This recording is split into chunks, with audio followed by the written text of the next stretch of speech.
estar ministrando sobre esse projeto, eu quero falar algo para a gente inteirar, né, para a gente se dedicar a esse projeto, né? A Bíblia diz em Hebreus 11:6 que tudo que nós fizermos sem fé não agrada ao Senhor, né? Sem fé é impossível agradar a Deus, né? Hebreus 11:6. Então, amados, tudo que nós vamos fazer para o Senhor, nós vamos precisar da fé, né? E uma coisa que eu tenho aprendido na minha caminhada no Evangelho, que muitas vezes nós queremos agradar a Deus e a gente tenta fazer as coisas do nosso jeito para agradar a Deus, né? A gente tenta, eu vou obedecer ao pastor e à pastora 100%, eu vou estar em todo culto, né? Não vou faltar em nenhum culto. E às vezes a gente acha que isso está agradando a Deus, né? Agrada a Deus, mas muitas vezes nós estamos fazendo pelas nossas forças. E chega um momento que a gente se cansa, a gente estressa, a gente não consegue cumprir essa regra que a gente mesmo coloca, né? Não quer dizer que a gente vai ter liberdade, não vou no culto quando eu quero, vou fazer quando eu quiser, né? O que eu quero que vocês entendam sobre a fé. Sem fé é impossível agradar a Deus. Muitas vezes nós procuramos agradar o Senhor de várias maneiras, né? E meditando nessa palavra, se eu não tiver fé, se eu for fazer uma coisa que eu não tenho fé, não vai agradar a Deus. Isso é pecado. A Bíblia fala que tudo que a gente faz sem fé é pecado. Então eu creio que se você veio aqui hoje é porque você tem fé que Deus é poderoso para fazer algo na sua vida. Deus é poderoso para usar a sua vida, né? Então uma coisa que impediu muito na minha caminhada com o Senhor durante muito tempo foi não acreditar que Deus poderia me usar. Esse é o maior impedimento de todo crente, nós mesmos, né? Então eu demorei para eu me entregar ao ministério. Eu demorei para acreditar que Deus poderia me usar.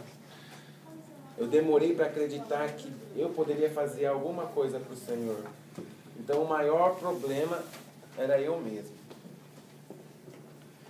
E quando eu não me vencer, né, posso tirar todo mundo, pode ser as pessoas que me impedem, eu posso pôr culpa no meu pai, na minha mãe, aí o ministério, a igreja, o pastor, é o país, né, é o Japão, né? A gente põe muitos argumentos, a gente põe muitas desculpas para a nossa falha, para os nossos medos, para os nossos temores, para as nossas fraquezas, e a gente quer pôr argumentos.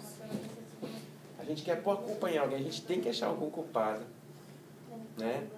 Estou aqui no Japão porque meu pai não guardou dinheiro, porque meu pai gastava todo o dinheiro, a nossa família era pobre, eu tive que ir para o Japão, né? Eu era bem de vida e faliu, deu errado, e a gente quer achar algum culpado, né? Muitos vieram lá na época do Collor, né? O Collor lá tomou tudo, a gente pôs a culpa do Collor, veio para o Japão, né? Muitas pessoas eu conheci que eram até bem de vida, mas quando o Collor foi, congelou, roubou tudo, e as pessoas tiveram que vir para o Japão. E ficamos com esse argumento de que foi culpa, né? E até hoje tem gente que diz, foi culpa do Collor, eu estou pobre por causa do Collor. O Collor já está rico, já está no governo de novo, e tem gente que continua preso ao passado. Então, amados, nós colocamos muito argumento para a gente fazer algo de Deus. Não tem tempo, não tem dinheiro, japonês é coração duro, os brasileiros daqui não querem compromisso. A gente sempre vai achar argumentos. E Satanás sempre vai pôr coisas para a gente dar desculpa, né? Então, coisas que eu estou falando assim na minha própria vida, né? Na caminhada cristã, que eu mesmo colocava barreira, que eu mesmo colocava impedimento. Eu não sei falar, eu tenho vergonha de falar, eu tenho medo de falar. E se eu chegar lá para falar e a pessoa tirar sarro? E se eu for falar, dar meu testemunho e as pessoas ficar me xingando, né? O que elas vão pensar de mim? E eu não admitia isso, mas lá no fundo, aquele medinho, vergonha de bater na porta e pregar, né? De falar de Jesus para alguém, encontrava alguém no mercado que não tem coragem de falar. Isso são prisões na nossa vida. Isso são prisões que nós precisamos vencer, né? Isaías diz que o Espírito do Senhor está sobre mim. Para quê? Só para eu ficar pulando, orando em língua, né? Para mostrar que eu tenho os dons. Olha como ele ora em língua diferente. Olha como Deus usa aquela... Olha como aquela pessoa é cheia de Espírito. Deus, meus irmãos, Deus não nos derramou unção, Espírito Santo na nossa vida para isso. Para ver quem pula mais, para quem ora mais em língua, para quem tem mais dons, né? Quando eu me converti, eu fiquei 1 ano orando, jejuando para descobrir que dom que eu tinha. Eu perdi 1 ano. Perdi assim, né? Foi um aprendizado. Mas eu passei 1 ano, orava, jejuava, porque eu queria saber no que Deus ia me usar. E nesse 1 ano que eu parei para buscar a Deus, não aconteceu nada. Eu tive experiências com Deus, pessoal, mas eu não fiz nada, não produzi nada para Deus. Porque eu estava buscando, queria saber que dom que eu tinha, para que Deus ia me usar. E não usou para nada. Aí eu fiquei frustrado. Deus não me ama. Deus não tem plano para mim. Eu demorei para entender que eu precisava ir. A Bíblia fala, ide. Conforme eu for, conforme eu der um passo, a unção se manifesta. E a gente fica esperando assim, não, eu preciso ser ungido. O pastor precisa me colocar como líder. Eu preciso ser pastor para fazer alguma coisa. Eu preciso ser líder. O pastor precisa me dar autoridade para fazer.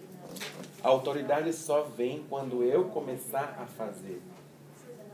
Né? Eu brinco assim, se eu soubesse que o que eu estava fazendo me levaria a ser pastor, eu não ia fazer. Né? Porque tem gente, eu já vi pessoas brigando que quer ser pastor, mas não faz nada. E ela acha que quando alguém chega lá e diz, vai ser pastor, a partir daí eu vou fazer alguma coisa. Não, não é assim. Então eu recebi a unção pastoral do homem. O homem reconheceu a unção pastoral na minha vida, porque eu já fazia tudo. Mas eu não sabia que o que eu já fazia já era o que o pastor fazia. O pastor Mimura foi para o Brasil, ficou 1 ano. Eu fiquei cuidando da igreja sozinho. Mas não... Fala, você vai ser pastor? Não. Só estou ajudando o pastor Mimura. Mas eu fazia tudo. Expulsava demônio, aconselhava, evangelizava, cuidava, aconselhava, cuidava do povo. Estava fazendo serviço de pastor. Então Deus assim, me enganou, né? Porque se eu soubesse que esse treinamento era para levar ao pastorado, eu não teria, porque o que eu mais fugia era da unção pastoral. Mas Deus estava me treinando para isso. Sabe? Então quando a ficha caiu, eu já fazia tudo o que o pastor fazia. E a unção se manifestava. Então a unção de Deus já estava sobre a minha vida. Aí o homem veio reconhecer. E aí foi ungido dentro da igreja. Aí veio o reconhecimento do homem. Mas a unção pastoral já estava sobre mim.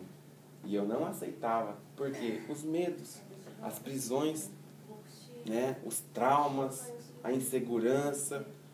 Né? Eu sabia que ia ter que assumir muita responsabilidade. Né?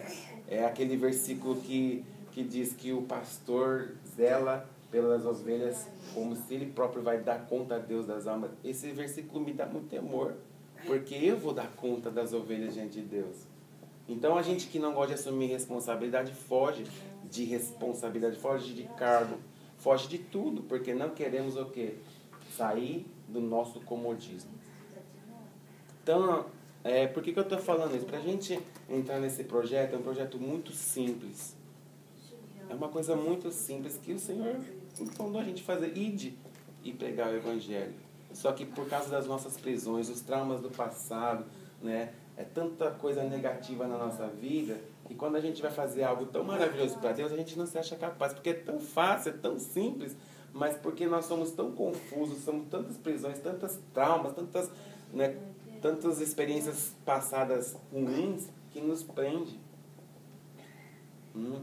o apóstolo Paulo diz... Não, Jesus diz primeiro... Não, foi o apóstolo Paulo, perdão. Se Cristo vos libertar, verdadeiramente sereis livres. Depois ele diz que